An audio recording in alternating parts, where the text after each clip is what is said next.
Western Pennsylvania. I am an organizer today because a few years ago, a neighbor who was coming out of our local coffee shop dropped a whole bunch of papers on the ground. I helped him pick them up, and I asked him what they were. He said they were petitions. Then, he asked me if I wanted to help him get them signed in our neighborhood. I said yes, and I say yes every time still. The point of my story is that as a social worker and activist, I know that direct person-to-person asks are the single best way to get others involved. We all know this. So I'm asking you, here and today, to find one of my colleagues and find a way that you can get involved, to say yes. Yes to helping elect Vice President Kamala Harris and Governor Walz, the President of the United States of America.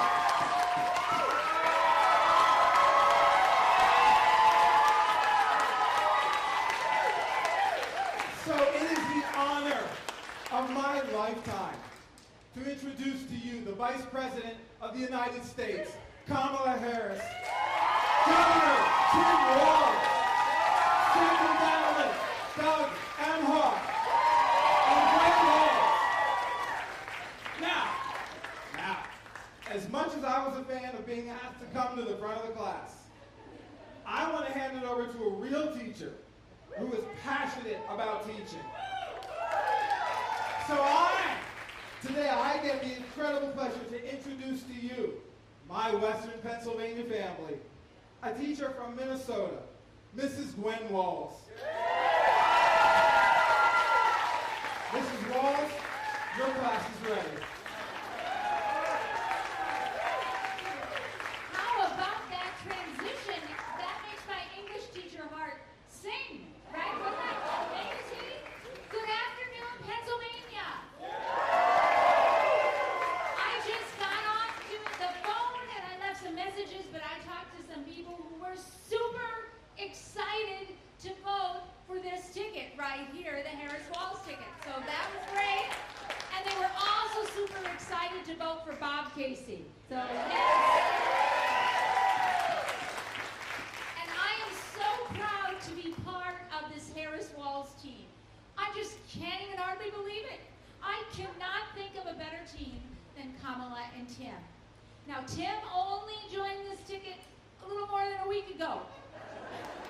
Whoa, it's been quite a week.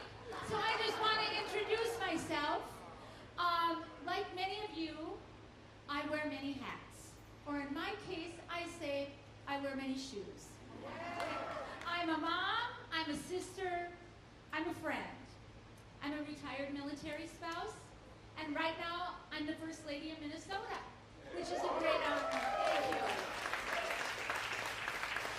But through all of those things, and for most of my life, I've been a teacher.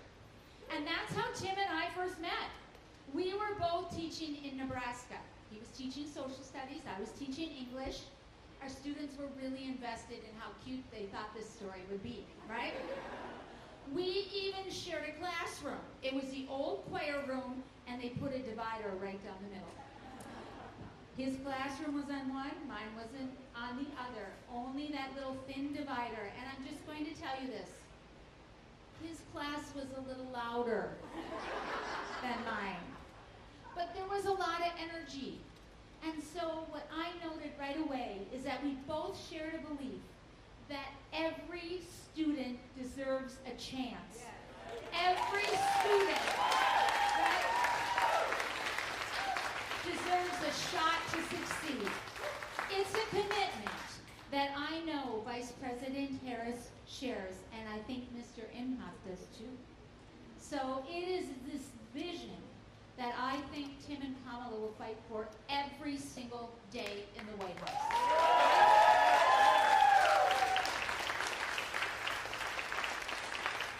One other little thing I want to tell you about me is what my mom often used to say to me. She would say, Gwen, do the work that is in front of you.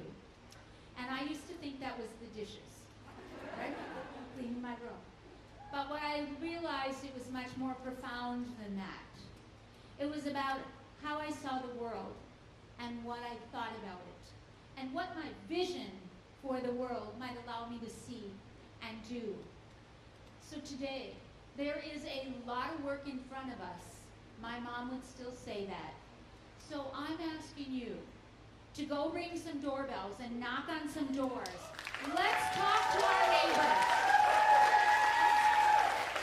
And let's not stop till this work in front of us is completed and done. It's why we need Kamala and Tim in the White House. And together, we are going to win this thing.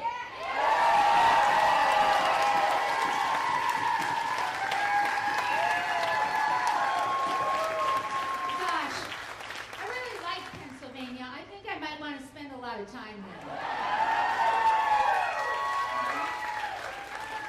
Now, it's my honor to introduce you to a leader who cares so deeply about our nation's future. He's working so hard to bring this country together around a shared vision of freedom and justice. A world without hate or discrimination. A future, right? A future where all of our kids see themselves and belong. And he's setting such a positive example for my son and for boys and young men all over this country. Really, for all of us. I've only known him a short time, but I am inspired. Friends, will you please welcome my friend and a man who will make a mighty fine First Gentleman of the United States, Doug Emhoff.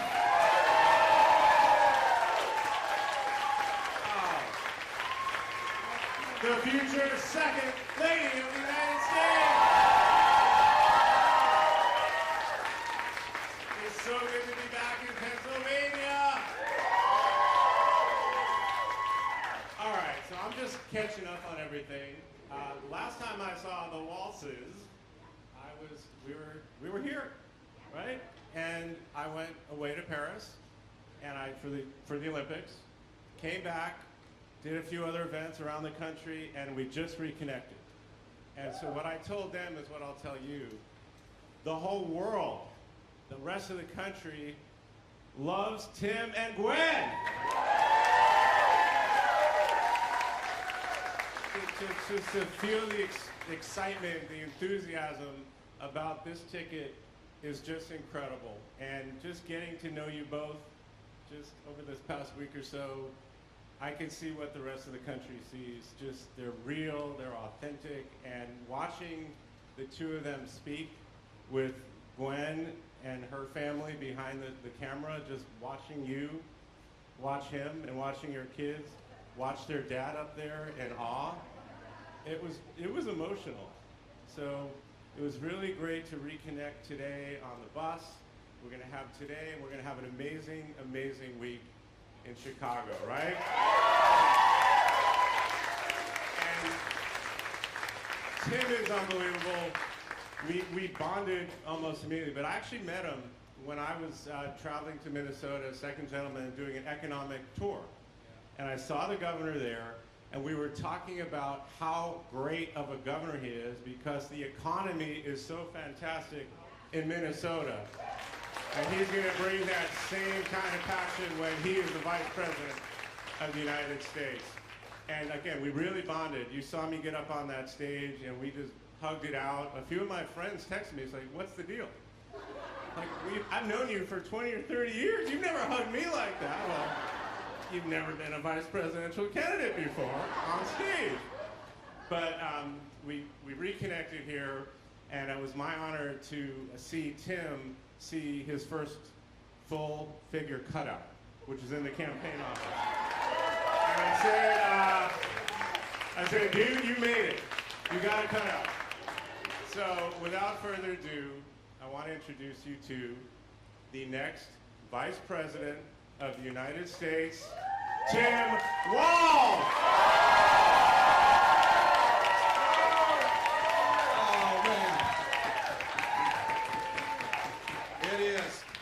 Doug gets the bro hugs. He brings it. So, well, thank you, and it's true. And to Gwen and Doug both, all of you, none of us do this alone. We're all in this together.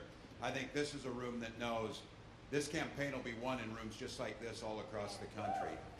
It'll be run with people sitting on the phone banks in there, dialing numbers, and people picking up the phone on a Sunday and having somebody say, do you have a minute to talk about the future of our country? That's a pretty big step. Pick up that phone and talk. But listen to these folks in here. People are doing it. They're doing it. And the thing I can tell you, what Kamala Harris has brought to this, for so many things, from experience as a prosecutor to an attorney general, to a United States senator, to a vice president, to the next president of the United States.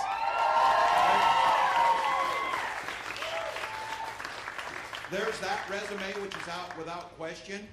But the reason they're picking up the phone and the reason that they're standing 1,000 deep in 109-degree heat in Las Vegas is she's bringing out the joy in the hearts of Americans. She's bringing out the kindness that ties us together, the decency, the vision of a better tomorrow. And each of these volunteers and the people who put it on, they all said it. They said it is so much better to be for something rather than against something. To be for the future, not going back. That's what people know. And we, some of us who have less hair and are old enough, can remember when you could go to Thanksgiving, watch a Steelers game with your relatives, and not complain about politics the whole time. Not be on each other's neck. Because you shared a commitment to democracy, a commitment to personal freedom, a commitment to public education, a commitment to infrastructure. We don't call each other names. We don't do it. And we don't use the least fortunate amongst us as punchlines for our jokes because they're our neighbors. They're our neighbors. And so, you're getting an opportunity to see the best side of America. And for the young people here, they maybe haven't seen a campaign like this because of COVID, because of things that's happening. This is a chance to bring out that joy, turn the page, and look to the future. This idea of going forward. So, Doug is right. He told you. My kids were backstage in awe. He didn't tell you they were probably in awe because they could not believe that I got through that thing and through that speech. That was amazing to them. But I'll tell you what, they have felt part of this family because they can feel the decency radiating off these people. They can see the commitment. They know that children matter. They know that family matters. They know that individuals matter. And this leader knows that it's not any of government's business to be in your health care decisions. Those are your decisions.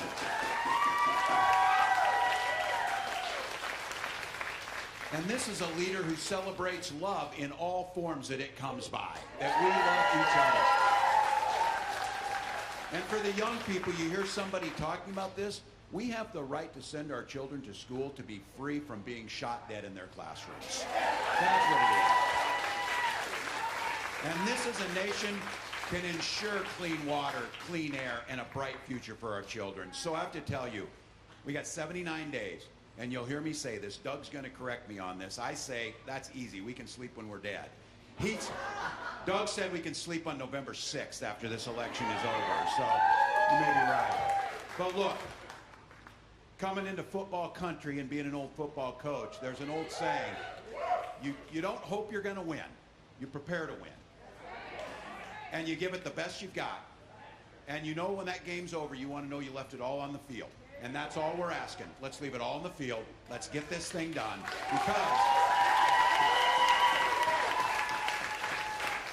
Because when my grandkids and your grandkids asked you about this, because on November 6th, you were there, first time when you got to welcome Madam President of the United States, Kamala Harris.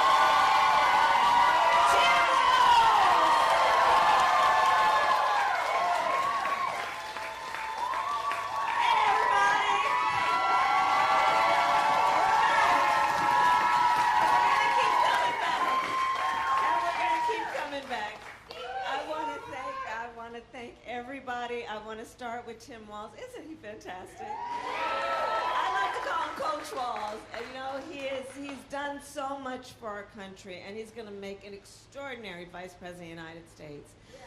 Gwen, I mean, girl, you just killed it, I'm telling you. I mean, you know, there's something, I don't know, my first grade teacher, Mrs. Frances Wilson, attended my law school graduation. I just love teachers. I think anyone who decides to become a teacher, it's one of the greatest gifts that one has that they give. And I thank you, Gwen, for doing all that you have done. Thank you. And my husband is Doug. You are doing so much, and you've been traveling all over our country, and I want to thank you. And you are going to yet again make history as the first gentleman of the United States.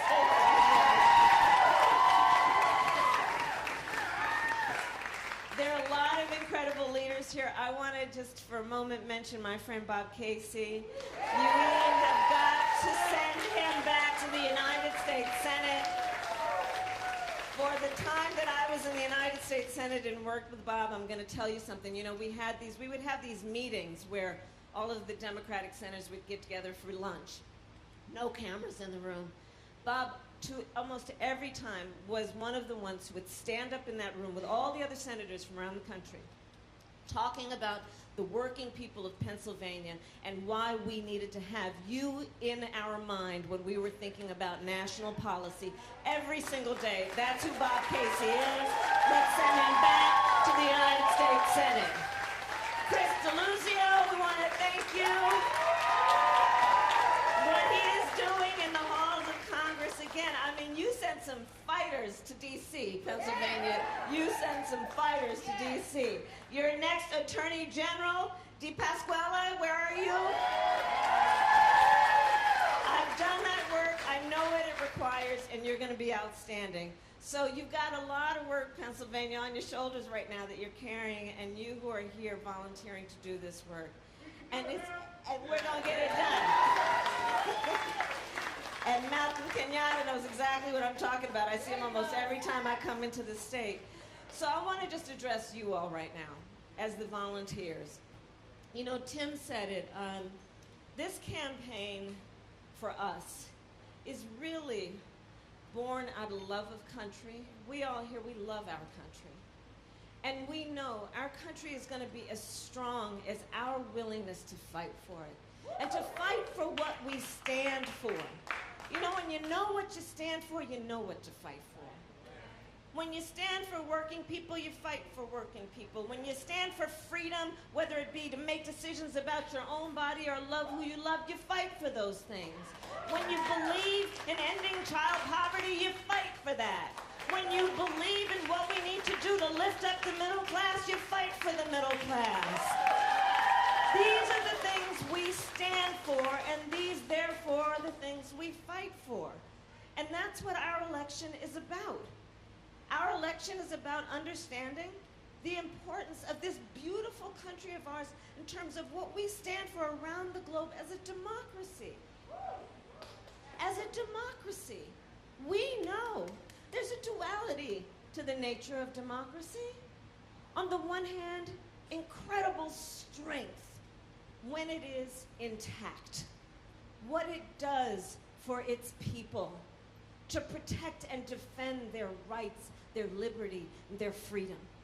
Incredibly strong and incredibly fragile. It is only as strong as our willingness to fight for it. And that's what this campaign is about. This campaign is about a recognition that, frankly, over the last several years, there's been this kind of perversion that has taken place, I think, which is to suggest that the measure of the strength of a leader is based on who you beat down, when what we know is the real and true measure of the strength of a leader is based on who you lift up. That's what we see as strength. We know what strength looks like. That's what strength looks like. Anybody who's about beating down other people is a coward. This is what strength looks like. So we know what we are about. We know what we stand for. And one of the beautiful things about these next 79 days is what the people in this room have already been doing and know. Let's build community. Let's reinforce community. You all as volunteers, what you know, and we're going to spread the word, is how you can look at the face of a perfect stranger and see in their face a neighbor. That we see in each other our connection, our interdependence, what we see in each other, which fortifies and reinforces that the vast majority of us have so much more in common than what separates us. That's what this campaign is about. Yes, it is about winning, and we will win. And we will win. God willing. And through these next 79 days, we will continue to build community, build coalitions, and remind each other we are all in this together. So I thank you all so very much for what you are doing. Now let's get back to work, shall we?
Sorry, I was jerking your thing there.